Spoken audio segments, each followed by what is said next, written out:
Huwag ka ngang pabida. Mga kabataan, nasabihan na ba kayo ng ganun?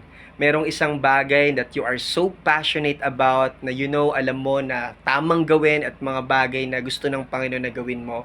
Then somebody discourage you, maybe sinabihan ka na, alam mo, bata ka pa, kulang ka pa sa experience. Well, I'd like to encourage you because the Bible says, don't let anyone look down on you because you are young. Meaning to say, kahit kabataan ka, if you believe in the Lord Jesus Christ, if you have faith in God, you will be able to accomplish the things that God wants you to accomplish.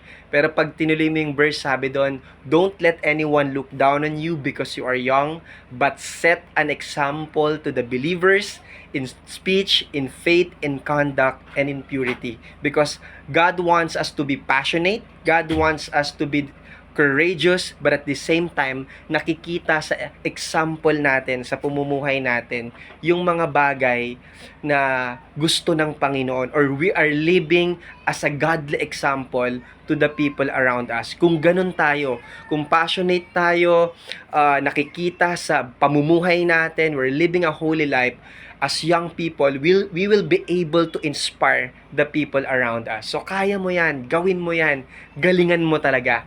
Bakit? Kasama mo ang Panginoon.